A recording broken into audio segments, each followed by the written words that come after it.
صل على سيدنا محمد اللهم صل على سيدنا محمد اللهم صل على سيدنا محمد اللهم صل على سيدنا محمد اللهم صل على سيدنا محمد. السلام علیکم ورحمۃ اللہ وبرکاتہ. الحمدللہ رب العالمین والصلاة والسلام علی اشرف الانبیاء والمرسلین نبینا محمد وعلی آلہ واصحابہ اجمعین. ناظرین کرام، ہمارا ایک مختصر درس حدیث پر سلسلہ جاری تھا جس میں ہم 40 نبوی بیان کر رہے ہیں.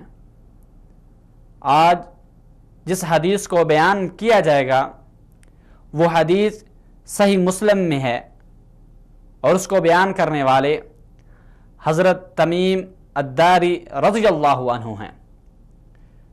کہتے ہیں کہ ان النبی صلی اللہ علیہ وسلم قال، کہ اللہ کے نبی صلی اللہ علیہ وسلم نے ارشاد فرمایا کہ الدین النصیحہ، کہ دین خیر خواہی کا نام ہے، دین بھلائی کا نام ہے، دین اچھے کاموں کا نام ہے. الدین النصیحہ، دین خیر خواہی کا دوسرا نام ہے.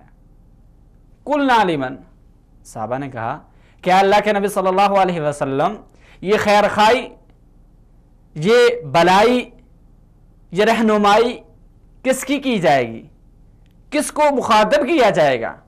فرمایا للہ ولکتابہ ولرسولہ ولأئمۃ المسلمین وعامتہم. فرمایا کہ نصیحت، خیر خواہی سب سے پہلے اللہ کے لیے ہے. اللہ کے لیے خیر خواہی کا کیا مطلب ہے؟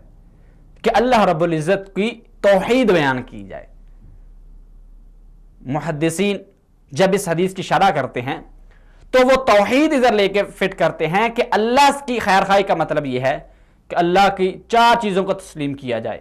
4 چیزیں تسلیم کرنی ہوں گے. سب سے پہلے اللہ کے وجود کو، کہ اللہ رب العزت دنیا میں موجود ہیں.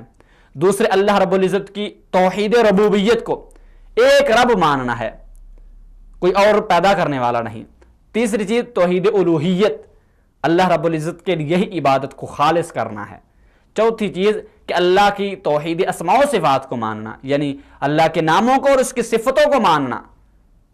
یہ 4 چیزیں جب ہوں گی تو اللہ کی نصیحت، اللہ کے لیے خیر خواہی ہوگی. للہ ولکتابہ، کتابوں کی خیر خواہی کیا ہے؟ کہ جو کتابوں میں ہے اس پر عمل کیا جائے. یعنی جو پہلے کتابیں گزر چکی ہیں، تورات، زبور، انجیل، ابراہیم، موسیٰ علیہ السلام پر نازل ہونے والے صحیفے، یہ جتنی بھی کتابیں نازل ہوئی ہیں ان پر ایمان رکھا جائے. اور ایمان کی کیفیت پہلے بھی دروس میں بیان کر چکا ہوں کہ قرآن کی نوعیت اور ہے.